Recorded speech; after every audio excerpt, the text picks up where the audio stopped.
"Ah, so what do you have?" I asked the waiter. "We have almost anything you would like."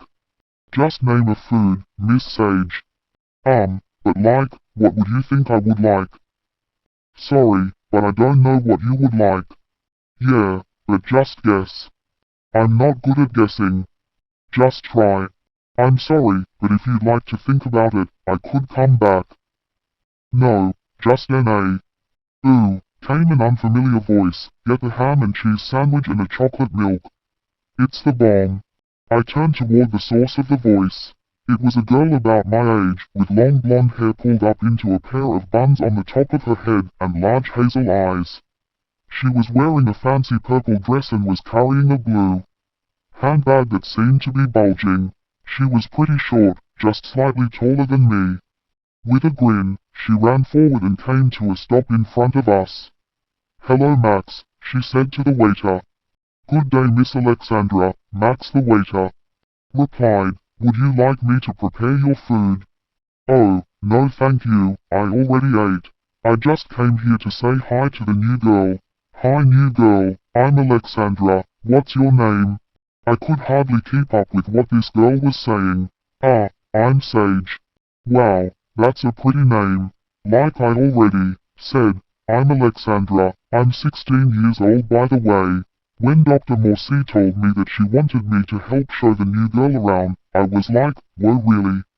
And she was all like, yep, you're perfect for the job. And I was like, oh my gosh, thank you. And she was like, no problem. But anyway, here I am. I should show you the library first. Ooh, I know, I'm gonna show you the dressing room first. Come on. With that, Alexandra grabbed my arm and dragged me out of the dining hall before I could order lunch. And this is the hallway to all the bedrooms. I don't know which one is your room, but Dr. Morsi will show you later. And that's pretty much all there is to show you in this compound. I think I'll... There was the sound of loud laughter from behind us, and Alexandra whirled around to see what was causing the ruckus. It was the kids from the front of the building. 3 boys and 2 girls. "Hey Alex," one of the boys yelled. "Where were you?" Dario was going nuts on his hoverboard again. "Oh, hey guys," Alexandra said. "I was just giving a tour to the new girl. Speaking of which, this is Sage." Alexandra gestured to me, and the other kids waved. "Sage, this is Dario, Aiden, Bailey, Jace, and Olwen." I waved in a kind of awkward way. I'm not good with people apparently. "Welcome to the group, Sage," Aiden said. Thanks," I said, eyeing each person in turn.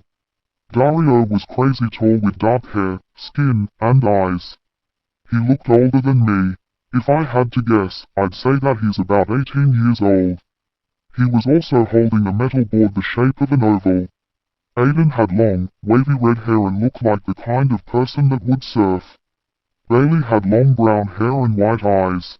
She kept on looking at Dario in a way that made me think that she liked him. Jace had brown hair as well, and it was neatly combed to the side. He was leaning against the wall like he was bored. Olwen had short black hair and red glasses. She too looked bored. "Hey, do you hoverboard?" Aiden asked. It took me a while to realize that he was talking to me. No I don't. I've never seen a hoverboard before." Dario grinned. "After dinner, we have to fix that." "Speaking of which," Aiden said, "let's go get some dinner. It's freaking 6:56. Aiden ran down the hall towards the dining hall. Everyone laughed except me and Olwen, who just grinned. Then we all started walking after Aiden. Kathleen was waiting by the doors with Aiden. As we walked up they cut off their conversation and looked at us. "Ah, good you're here," Kathleen said, smiling. "Let's get started, shall we?" Everyone nodded and we all walked into the dining hall. The table was already set with all sorts of foods that I don't know the name of. We all sat down. Dario and Olwen were sitting beside Kathleen, and I was sitting as far away from her as possible. Alexandra sat next to me and chatted all through the very delicious dinner. After we ate, Kathleen stood up and beamed at everyone. "Thank you for a very good meal, everyone." And let's all thank our new recruit Sage for gracing us with her presence. Everyone clapped. Well then I guess you all are excused. Have a good rest of the day and I will see you all tomorrow. We all stood up and made our way to the door. When I was about to walk out, Kathleen called my name. Sage, may I speak with you for a moment? Ah, sure, I said, stepping out of the entryway and turning to face Kathleen. My heart was pounding, and I was sure I was getting in trouble already. I hadn't even done anything. How had I screwed things up already? Kathleen waited for everyone to walk out of the dining hall and close the door. I was getting real nervous. Being alone in a closed room with this woman wasn't on my bucket list. Now Sage, Kathleen said, I hope you had a good first day here. I know it was kinda boring, but tomorrow you'll be able to do a bit more. Also, I'm gonna have Frank lead you to your new room. He's waiting for you just outside the door. Thank you, I said, starting to walk towards the door. Oh, and Sage, Kathleen said. I turned around and looked at her. Yes. I sense there's something special about you, she said. Train hard, okay? Okay. With that I walked out the door and followed Frank to my room, thinking about what she said the whole time. Knock knock knock. I moaned and rolled over.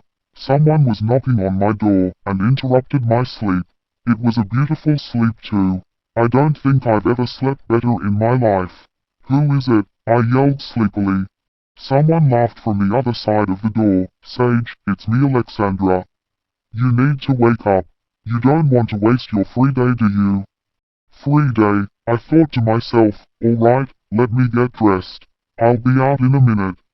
I heard footsteps going back down the hall and rolled out of bed. I reached for the spot where I put my clothes from yesterday, but they were gone. First of all, what am I gonna wear now? Second of all, someone was in here while I was sleeping. I shivered at the thought. Now what? I asked myself. After a bit of looking around and deciding that I had nothing better to do, I walked over to the dresser sitting on the other side of the room and opened it. It was full of some of the most fancy clothes I had ever seen. It also all looked like something I would wear. I pulled out some blue jeans that didn't even have holes in the knees, and a t-shirt that wasn't coated in dirt. After slipping them on, I stepped out of my room and to the dining hall. There you are, Alexandra said as I joined her at a table. Here I am, I said around a mouthful of pancakes that I just got from the waiter. We have so much we have to do today. We have to go shopping, as well as give each other makeovers. Oh, I also have to show you this awesome picnic spot that is outside and... Actually, Alexandra, I interrupted, I was wondering if you hoverboard. Oh, well I guess I've never tried it. It looks... scary. Well, do you want to learn with me? We'll be your teacher, a voice from behind me said. I looked over my shoulder to see Dario, Aiden, and Jace walking our way, all three carrying hoverboards. You know what, Alexandra said, there's no shame in trying. Except I'm not going fast. I will fall off and break my nose. We all laughed. Aiden, Alexandra, and Jace got into an argument about following the guidelines of better safe than sorry, or what doesn't kill you makes you stronger, while I finished my pancakes. All done, Dario asked. Great, let's get going. We all headed outside, joking and laughing all the way. As we were passing the front doors, we stopped at this machine that I've only seen in the movies. 2 HB 2000s and 2 pairs of hover bands. Jace said to the machine. 2 HB 2000s and 2 pairs of hover bands appeared on the screen on the front of the machine, and it started to make a soft humming sound. I stared in wonder as 2 slick metal boards and 4 shiny metal rings came from a hole in the side. I must have been making a stupid face, because Dario and Aiden both laughed. It's a Mavic, Aiden said, a machine that creates almost anything you want. Dr. Morsi got it for us a few months ago. Anyway, let's go, Jace said, grabbing the boards and bands and heading outside.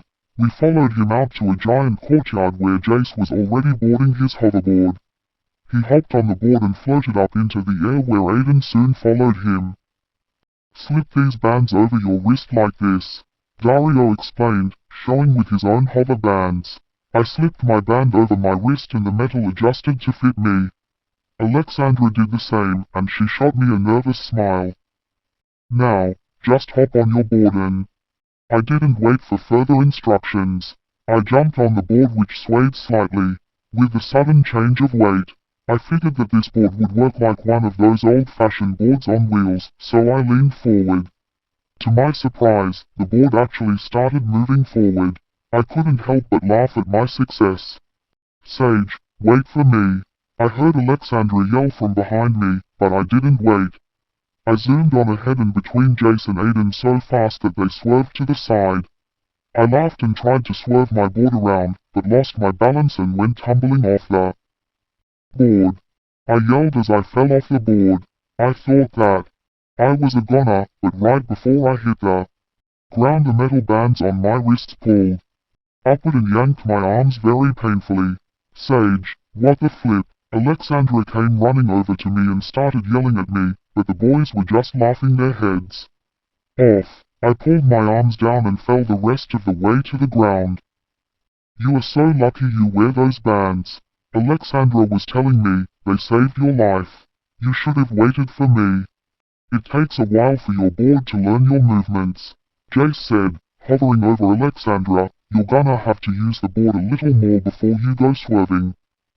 Like that. Well, thanks for the warning, I said. Well gee, thanks for the warning, I said, rubbing my wrists. Maybe we should be done for the day, Alexandra said. What? No, I argued, I want to try again. And this time you have to do it with me. Hoverboarding is so fun. Alexandra seemed torn. Alright, she said after a while, but no more trying to kill yourself, alright? Deal, I said. We rode hoverboards for a good portion of the day. I actually got pretty good at it. Alexandra got good at it too, although she was still too timid to try any crazy maneuvers. We also had a race across the field and back. Dario won, but I got second place. I have a sinking suspicion that people were going a little easy on me, however. At one point, Bailey and Olwen joined us too. But throughout the day, something weird started happening. It took me a while to realize it, but once I did, I saw it everywhere. For some weird reason, someone in the group would disappear for a small period of time, before coming back. Everyone disappeared once. No one else seemed to react to it, so I decided it was best to not ask and just assume it was normal. When Alexandra left, I just rode around in circles, practicing. About halfway through the day a car pulled up and Eugene came running out of it. He was super happy to see me, and said hello to everyone else, too. And apparently I'm the only one with a dog. I'm just special like that, I guess. At the end of the day we went to get dinner. Guess what's for dinner today? Alexandra said as we were walking to the dining hall. Meatloaf. I tried, naming the first food that came to my mind. I knew I wouldn't be able to guess it, so I didn't really try. Ooh, no, Alexandra stuck her tongue out and made a grossed out face.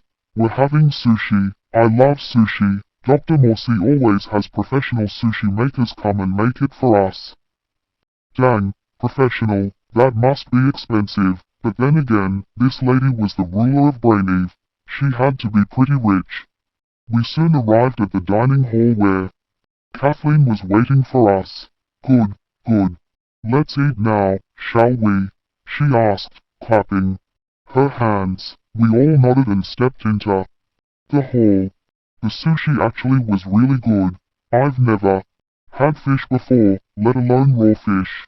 It took a moment to get used to the texture, but I liked it. I gave up on the chopsticks, though. I'll stick with a fork, thanks. I sat next to Alexandra again, and we talked about hoverboarding and sushi the entire time. As the evening wore on, I felt a warm feeling grow in my chest. I think I was actually gonna like it here. Well done, Kathleen said. You did, surprisingly good for someone with your level of confidence. It took all of my power not to snort. She was talking about my pride. But anyway, Kathleen continued. We have some extra time, so I'll think we'll do one more. Here is this. Kathleen handed me a vial containing grey liquid. You should know the procedure by now. Your power will be teleportation. Good luck. I really didn't want to take it. If it did anything, like the last container of strange liquid I drank, it wouldn't be fun. I sighed inwardly, better get this over with. I popped the lid of the vial and didn't waste a second before I plugged my nose and choked down the liquid. It tasted like mud and sweat and was hard to swallow. Kathleen seemed pleased by my lack of hesitation. She smirked slightly as she pressed the button on her holograph. That was the last thing I saw before everything went dark again. I opened my eyes. I was in a deserted street. It was midday and the sunlight was reflecting into my eyes from a nearby window. I couldn't remember how I'd gotten here. It was really unnerving. I decided to walk down the street and see if I could find a clue to where I was. It's peaceful here, I thought as I walked. All deserted and quiet. Just then, a giant clock at the end of the street rang. It banged so loud that the houses shook and my teeth ground together. Then to my great horror, every door in the street flew open, and a giant stream of people started flooding into the street. I pressed myself against the nearest wall and watched as the street quickly filled up with chatting people. This is overwhelming, I muttered to myself as the crowds got closer and closer to me. Soon enough, there were so many people that they were grazing the walls. I cleared my throat at no one in particular. Excuse me, can you not?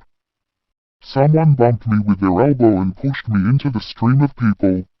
I tried to run back to the wall, but there were no gaps in the crowd. The crowd was shoving me with the flow like a leaf in a river. I had absolutely no control of where I was going. I could feel my heart hammering in my ribs like a bird trying to get out of a cage. My breaths were coming in fast rasps. Don't you dare hyperventilate, I commanded myself, trying to calm my lungs despite the many bodies pushing me around.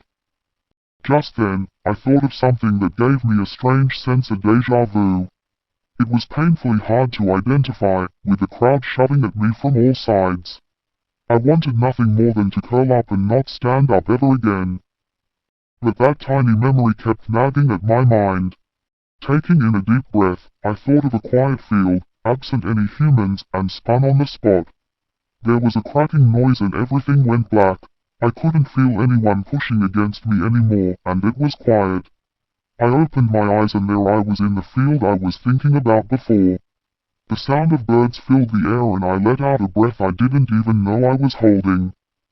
And despite the fact that I had literally just teleported, my brain accepted it, just like how your brain will accept impossible things. In dreams. Well done, Kathleen's voice said from in the grass and in the wind. Come back. This time I was expecting it. I held myself straight even though I felt like I was being squished through a tiny tube. I had to hold some semblance of dignity. Once the sensation stopped, I opened my eyes. Kathleen was smirking at me, even though she tried to hide it by taking off her glasses. That simulation you just did is called Fear 1, she explained. There are 3 kinds of simulations: humiliation, rage, and fear. There are also 3 different severities of each category. You just took the mildest version of fear. I believe that very soon, you will have them all mastered. We are out of time today, however. You may go. I numbly stood up. I was super disoriented from the simulations. My brain was struggling to process her words and what they meant. I could feel Kathleen staring at me as I made my way to the door. One glance out the window told me it had to be about 2100. The sun was just starting to set. Despite the early hour, I decided to go to bed. I was completely exhausted, and didn't think I could bring myself to face anyone else today. Even though the simulation was over, the illusion of fear and humiliation still lingered. So, today I think we should decorate your room, Alexandra said during breakfast one morning. You've been here for nearly 2 weeks and your room is still in the standard style. Whatever you say, I said, taking a bite of my banana. It's been 12 days since my first training session, and I finally think I've been fitting in quite well. Alex and I are inseparable as Jace puts it, and we all go hoverboarding together almost every day. The only person I can't seem to get along with is Bailey. She just glares at me whenever she sees me. I couldn't imagine why she hated me. I've done nothing to her, but I've decided not to take it personally for now and to just let it be. Great, Alexandra said. First I think we should go shopping for supplies, because no offense, but your craft stock is kinda sad. I laughed, none taken. Actually, Frank suddenly said from behind me, Dr. Morsi would like to see you, Sage. I would have jumped a week ago, but now I was used to Frank sneaking up behind me. He seemed to like it when people were scared of him. He also has a habit of just appearing in places. Why? Well gee, I'm sorry to say that I do not know. Why don't you ask her yourself? Another thing, Frank didn't like me. At all. I rolled my eyes at his back as he was walking away and Alexandra laughed. Well, I guess I gotta go see what what Dr. Morsi wants. Alright, Alexandra sighed. I guess we're just gonna have to go shopping later. Don't you dare try to guilt trip me, Lex, I said, standing up and walking toward the door. It's not like I have a choice. If I could stay, I would. I'm not guilt tripping you, Alexandra defended with a small smile. I'm just stating the facts. Whatever you say, I yelled back, before walking out the room. I walked down the familiar halls towards Kathleen's office. I've walked down this wall enough to know the way by now. Strangely, when I got there, she was waiting for me. Outside. Good morning, Sage, she said. I suppose you are wondering why I have you here so early in the morning. Well, I was too excited for this next session to wait. Shall we get started? Something about her excitement set me on edge. Maybe it was the fact that this 7-foot woman who led the most powerful country in the world was excited to see me undergoing some sort of emotional turmoil. Just a thought. We shall, I said anyway. We walked into her office and the first thing I noticed was the pure black vial sitting on her desk. Black, the color of fear. I sucked in a sharp breath. That vial contains Fear 3. Lex has told me about the serum, she said. That she got to Fear 3 once. But when she did it, she got so scared that she had a crazy bad panic attack. She had to be hospitalized for a week, and once she was able to try again, she couldn't do it. She had to start again all the way from the beginning. Now she hasn't even gotten past Fear 1. She admitted that it's because of the fear of reaching Fear 3 again. Ah, Kathleen said, gazing intently at me. I see young Alexandra has told you about her experience with the Fear 3 serum. Well, let me just tell you that if you are afraid of the serum, the effects of it will be greater. This was poking too close to my pride. Filling myself up with determination and defiance, I took the serum and popped off the cap. I'm not afraid of any old serum, I said stubbornly, and drank the whole bottle in one go. It was like drinking hot tar. It tasted like blood and iron. I had to resist the urge to blanch. Ready? Kathleen asked with a small smirk, and pressed the cursed button on her holograph before I could even answer. She seemed to like doing that. I was also getting used to the odd feeling that came with entering a simulation. I was able to not outwardly react, for the most part. I opened my eyes to see a dark room. I wouldn't be able to see my hand if it were held right in front of my face. It didn't bother me though. If anything, it was comforting. If I couldn't see anything, nothing could see me.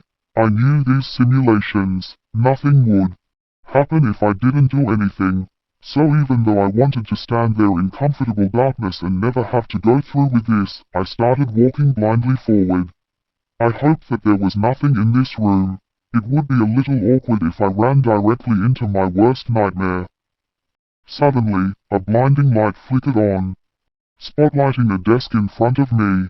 I shielded my eyes and blinked spots from my vision. After my eyes had adjusted, I carefully walked up to the desk. It was plain and metal. The only thing remotely fascinating about it was the single object laying innocently on top. A simple old-style handgun. About it was the single object laying innocently on top. A simple old-style handgun. I stared at it. Am I supposed to be afraid of this? I thought, picking it up, 'cause I'm not. Just then, another light flickered on, this time directly in front of me. It illuminated a chair. Sitting in the chair, tied down so they couldn't move, sat a woman whose face I would recognize anywhere. "Mum," I muttered breathlessly. It felt like my stomach dropped to the floor, taking all of my rational thoughts with it. I was about to force my jelly legs to run up to her, when I felt something cold press against my temple. "Shoot her," a rough voice said. I froze. This seemed terribly familiar. "Do I have to go to school?" I had asked. I was 7 years old at the time, still in elementary school. My parents and I lived in a small apartment, not too far from the capital of Braineve. My mother needed to be close to the capital for work. It was in poor condition, but we didn't have the money to make any repairs. I could still smell the old wood and cinnamon mixture that my mum had always burned, even now. "Yes you do," my mum had said. "If you want to grow up to be a smart, capable woman you have to be well educated." My mum was a relatively short woman with a heart-shaped face and thick, wavy black hair. Just like mine, she'd often speak to me firmly, but her eyes were always kind and full of love. "I don't want to grow up to be a smart, capable woman," I whined. "I want to live with you forever." My mum just laughed. "You will be sick of me within 3 years. Trust me, the moment you turn 18, you'll be out of this place." I hadn't believed her. As a little girl, I couldn't fathom why anyone would want to move away from their parents. And then all of a sudden, there was a large crash as the door was busted open. A man wearing all black and holding a gun burst through the entryway. The gun was an older model, one that still used gunpowder and loud explosions. My mum jumped in front of me, holding out her arms to shield me. "Margaret Cordell," the man growled in a low, gravelly voice. "You are not welcome here," my mum had said. In such a confident voice. I am still envious of her confidence. "Leave or I'll call the authorities." The man pointed his gun at my mum's head. "Surrender yourself and I'll let the child live." My mum took in a sharp breath, pausing. "All right," she said, almost like it hurt. "But if you harm even one hair on her head—" "I get the gist," the man had interrupted, tilting his wrist as if to remind her that he was the one holding the gun, not her. My mum took my hand and crouched next to me. "Sage, sweetie, I need you to go with Daddy. Stay in your room until he gets back."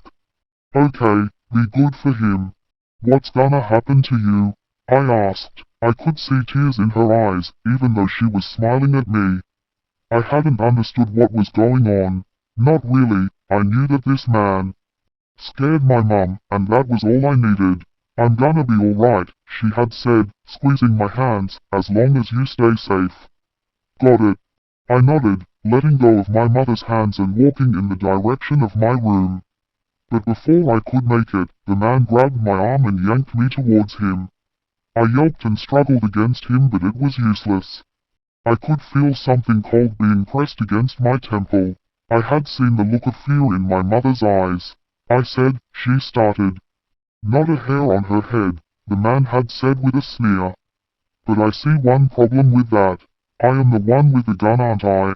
So I make the rules. Sit in that chair." My mum had obeyed, though hesitantly. She pulled out a chair from the table and sat in it. "Now," the man said, "put your hands behind your back." My mum did so. The man walked up to her and quickly tied her hands. I looked into her eyes. She looked solemn but determined. I didn't know why at the time. The man came back and pressed the gun to my head again. The next thing I knew, he had put another gun into my hands. Where he had got it, I do not know. I was too busy watching my mum. "Shoot her," he had said. I looked up at him. "What?" "You heard what I said," he had said, gesturing to my mum. "Shoot her." I knew how to shoot a gun, or at least the very basics of it. My parents had given me lessons. My dad had insisted that if I wanted to make it through life in this terrible world, I'd have to know how to work a firearm. The old-fashioned exploding ones were different from what I was used to. The weapon felt awkward and heavy in my tiny hands. I had looked into my mum's eyes. Tears were rolling down her cheeks, but she nodded. She wanted me to live. She was willing to die for me. Mum, I choked, tears streaming out of my eyes. My baby, she muttered. Live, do it for me. Okay. I positioned the gun in my hands, then looked up at the man. He didn't say anything, just pressed the barrel of the gun harder against my temple. I had taken a shaky, tear-soaked breath, and pointed the gun at my own mother. She had her eyes locked on mine. I love you, she muttered. And then I pulled the trigger.